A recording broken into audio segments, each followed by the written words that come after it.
we're talking about non-implementation of financial autonomy for local government. With autonomy, local governments can unlock their full potential, drive innovation, and bring about triangle progress within a short time. But will they get the chance? Is the big question we ask it. But joining us to dissect this critical issue and chart a way forward is Mr. Jije Oche, a renowned political and public affairs analyst. Good morning, sir, and thank you for joining us today. Good morning, it's my pleasure. Happy New Week. Same to you. Yeah. Well, can you provide an overview of the Supreme Court's ruling on financial autonomy for local government and explain its significance for government? Thank you. So we have this suit that was filed by the Attorney General Minister of Justice, Lanet Sik, forgotten his name now, who on behalf of federal government instituted a case or a matter at the Supreme Court, trying to seek the definition of what the interpretation of Section 162 of the 1999 Constitution of the Federal Republic of Nigeria, what it actually meant in terms of financial and administrative autonomy.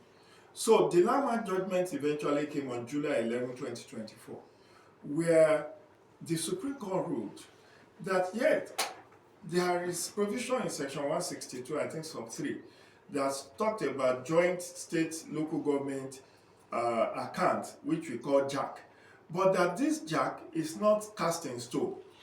And that when you look at the provision of Section 7 of the Constitution of the Federal Republic of Nigeria, the local government administration is supposed to be governed democratically. But that has not been the situation. Over the decades, the governors have tied the local government to their apron strings. They have become more like appendage of the State House. So, in terms of election, it's just what we call in local parlance, carry go. Whoever the governor shortlists his name gets returned. The State Independent Electoral Commission are not giving financial and administrative autonomy.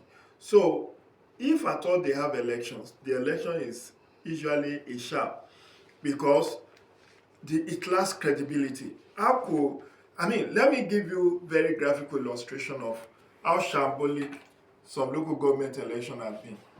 In last year, after this Supreme Court decision, the Bendodo State Independent Electoral Commission organized a local government election where one of the senatorial districts is represented in the National Assembly by Senator, what is his name now?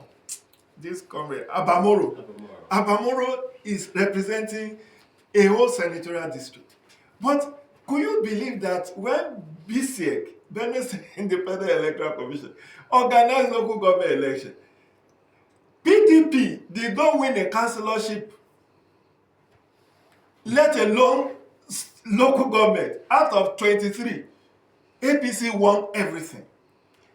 Could you see how could there are 3 senators, and one of them is represented by a different party.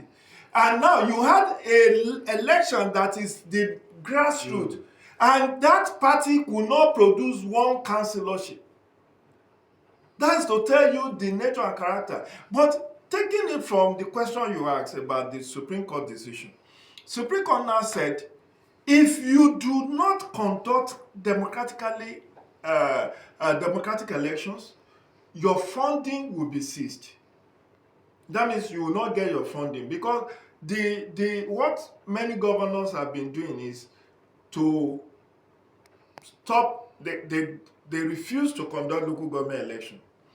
They now appoint what we call caretaker committees, or in some places they call them sole administrators. And that is what Supreme Court frowns at in that July 11.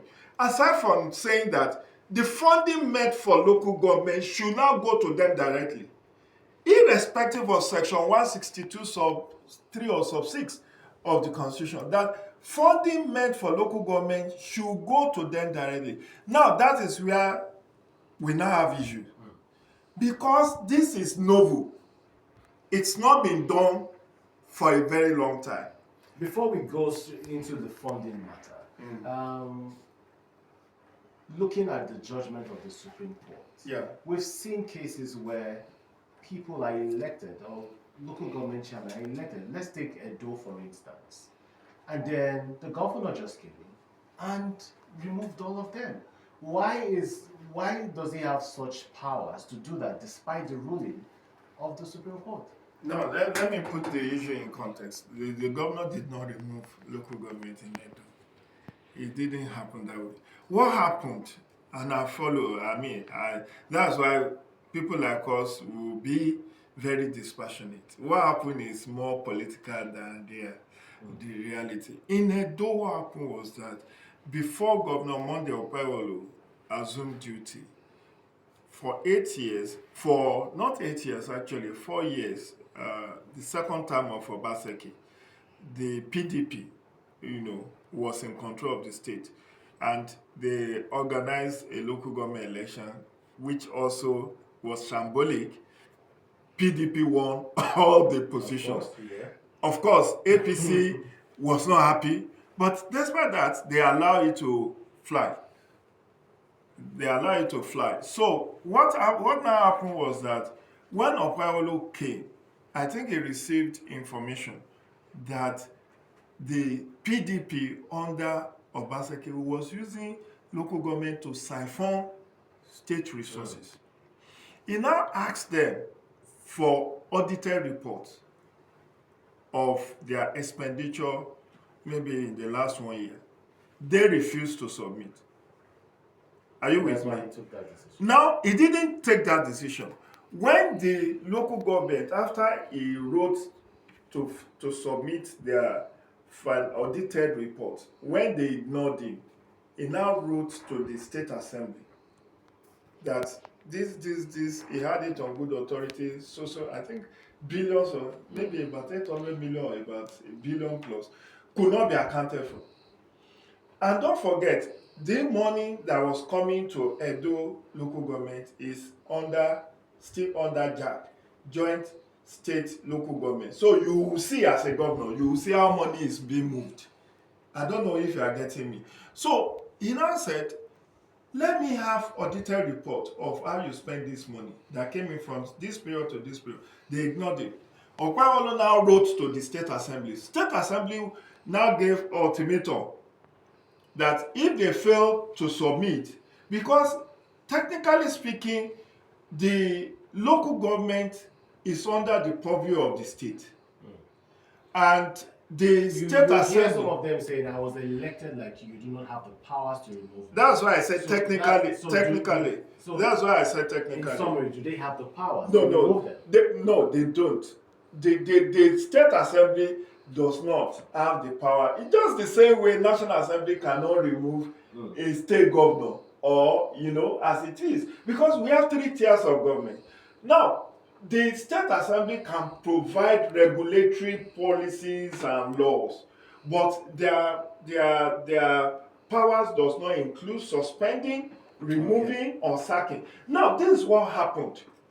What you now saw, the rascality that now happened after, was that some political interest groups were now using stronger tactics to get this chairmen and councillors removed.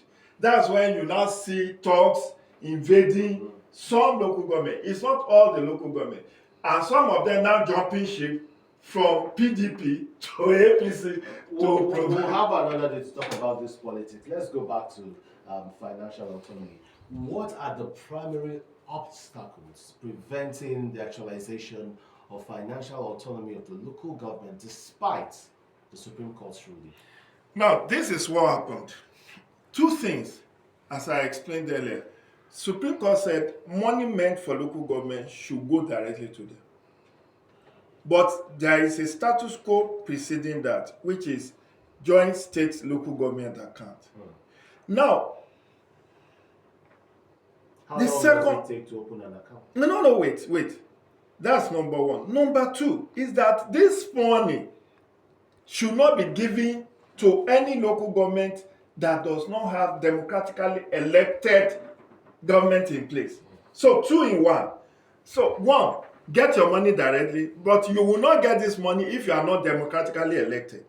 So you need to see the two in the line. That's why you see we saw a raft of elections throughout last year, from June to December, up to last month, where Oshun had its own election. They are all now in a hurry because they know if the status quo of caretaker committee subsists, they will not get funding.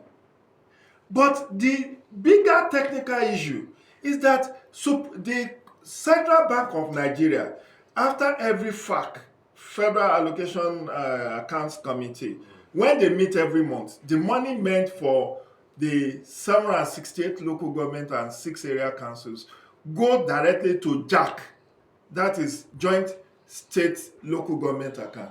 Now, that is what technically Supreme Court decision has nullified. But it still subsists because there has not been any constitutional alteration to remove this jack. You can see. But because it's a Supreme Court decision, no governor could go to Supreme Court and say, we will not obey you. And let me draw a parallel to what Supreme Court did and what happened in Kogi some years ago in 2015, after the election that brought in Yahaya Bello.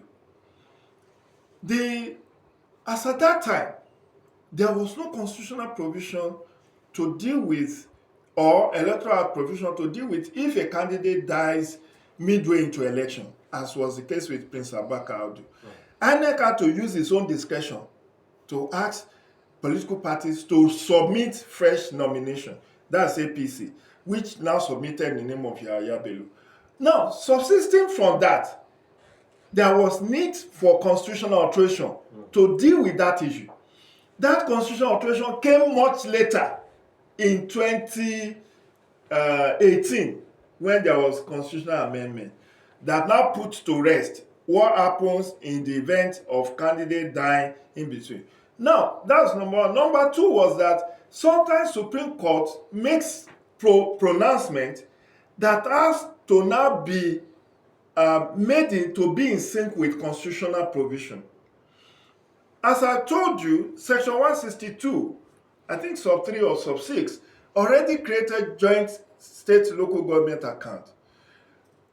And because this has been the Governors Forum now pleaded with the Attorney General that, look, give us moratorium for the implementation of this direct payment to local government. Do you get it? They now pleaded, so they gave them moratorium till the end of December. One, to allow those who are still having caretaker committees to conduct election. Two, to also have the situation where the local government will now have their own separate account. But the itch is that who now will be a signatory to this account? I don't know if you understand what I'm saying. Because the tenure of many of the local governments is 3 years. Some were on the verge of ending their tenure, some are midway, some are just starting. So who goes to create and open an account? And you know, the Supreme Court decision did not even entirely resolve the issue of financial autonomy to local government. The reason being that while it is true that the chairmen and councillors were under the apron string or influence of the governor, it is still the governor that has that appoints the secretary to local government. It is still the governor that appoints the accountant to the local government. It is still the governor that appoints head of administration of local government. They are not independent. They are not. Many of these people are on secondment. How can all these be rectified? That is why I'm saying you solve one problem to create another. When it is Jack, the governor superintend over the distribution. And let me tell you why the governors are very reluctant to let go. I just gave you one illustration that even with the best of intention, all of them opening their account with central bank and getting direct funding, it will solve the problem, because who then becomes the signatory? The signatory will most likely be among the admin. And these administrative staff are on secondment for the state government. I don't know if you get me. But assuming without considering that, you now say, okay, chairman, secretary. Secretary is not elected. Secretary is appointed. So chairman, secretary, maybe head of admin. Three signatory. The point is, there is a bigger challenge. The bigger challenge here is that how the governors are figuring out, how do we fund the local council development areas that we have created? Don't forget that the funding that comes from federal government is to 768 local government and 6 area councils. In Lagos State officially has 20 local government. But during the President Bola Tinubu's tenure as governor of Lagos State in 2001, he created 37 LCDAs. So what governors have been doing over time is that when money comes into JAC, Joint State Local Government Account, the governor sits and redistributes the money across the local government and area councils. And many states have actually gone ahead to establish LCDAs. All right, 929 is the number you can call. We are talking about non-implementation of financial autonomy for local government. That's what we're talking on. Speaking about today, and of course, our guest is Mr. Jije Oche, a renowned public and political affairs analyst. Thank you once again for being in the studios with us. It's my pleasure. What are the social and economic implications of delayed financial autonomy for local governments, and how do these affect the daily lives of Nigerian citizens? It is very grave. Let me take it from the issue of security. Most of the security challenge we have happen at the community level. Whether you are talking of elders farmers clashes, you are talking of kidnapping, all these kidnappings takes place at a area council, at a local government level. You hardly will see abduction, kidnapping. Let me use Abuja now. In Maitama, in Asokoro, in the Eyebrow area. But you see it in Kuje, in Gwagwalada, in Buhari, because those are area councils. So, with lack of financial autonomy, the local government or area councils are helpless. They can't do much because their funding is being managed by someone else for them. So, number one. Number two is even in terms of food production. Local councils are supposed to have their farms.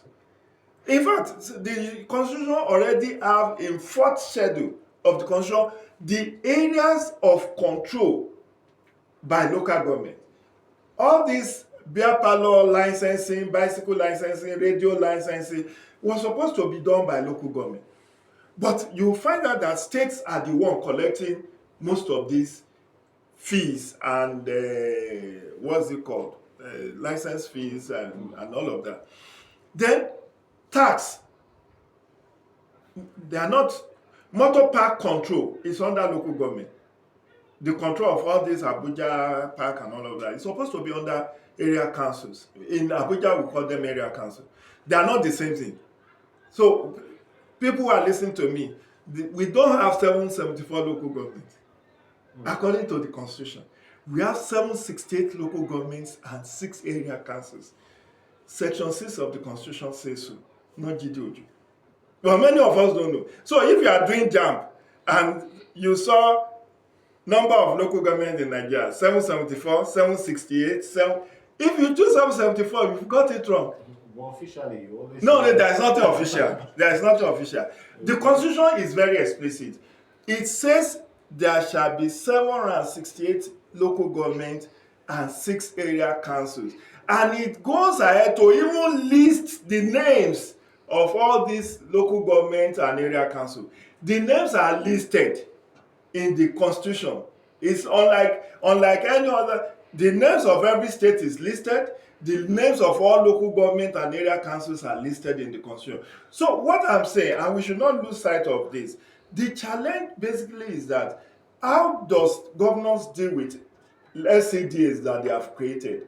That is why they are very reluctant to let go, because it means that if the funding goes directly to those recognized local government, then the area LCDs will die a natural death. So now, what many governors are going to be doing is to find a Nicodemus clandestine way to still get funds to run the LCDs, because the Supreme Court, in ruling in 2001 or 2002, particularly on the on Lagos State creation of LCDs, says that was the Obasanjo Tinubu fight, if you remember then, when Obasanjo seized the funding meant for the 20 local government of Lagos State, and Lagos State government under the Attorney General of Yemi Osinbajo then had to sue federal government, and the Supreme Court said yes, state has right to create local government, but they are inchoate until there is consequential amendment of the Constitution and they are listed. None of them has met that threshold, so they remain inchoate, but they exist, they are funded by local government. But coming back to the implication of not having financial autonomy, like I said, security, food, even in terms of allowing development to percolate to grassroots level. It looks like there's no. We are not having it. There's no end in sight with all that you have said this morning. No, there is end in sight. Okay. Let me say this. Let me give you an update. I think the central bank has asked all the 716 local government and area councils to come forward and open accounts with them. So who will be the signatory to the account? I don't know how they are resolving that. I think Norgay is involved, and the Governors Forum, they are trying to resolve who should be the standard signatory, so that it's not just like Buhari will have the different method from AMAC and all of that. So I don't know whether they have resolved, whether it's the chairman, the secretary, and the head of admin. But whatever it is, some have been able to open their accounts with central bank. So maybe they have been given a timeline within which all of them are to open this account. Once these accounts are opened and you are democratically elected, then your funding will come directly to you. Now, the second leg of challenge we now have is, like it happened in Rivers State now, where Supreme Court last week says the 23 local governments newly sworn in are not legitimately elected. So they now have to, the ruffle fight in Rivers now, that the Rivers State has put another notice out that there will be a fresh election in August. But what happens between now and August? Because one thing that we didn't mention, we have 30 seconds. Yeah, I'm saying this in 30 seconds. What I didn't mention is the governors want to be in control of local government for selfish reasons. These are their foot soldiers when they want to seek election or re-election, as the case may be. In Osun State, there will be a governorship election next year. So APC wanted to be in control of the local government, PDP wanted to be in control of local government. PDP government is the one in government now. APC wanted to dislodge. So they are seeking control. So all this ruffle fight of going to court and all of that is not for altruistic reason. It's for selfish political reason. And unfortunately, not all cases can be resolved legally. Like I said, Supreme Court has made the pronouncement since July last year, but you can see how I've walked you through the implementation and the challenges with implementation. But nevertheless, it's not a lost case. Like I said, political solution will have to be found to deal with the issue, but it is in the enlightened best interest of this country to strengthen the third tier of government, which is the local government, because it's the closest to the people at the grassroots. Renowned political and public affairs analyst. Thank you very much for coming on the show today. It's my pleasure. Thank you. Do have a great week ahead.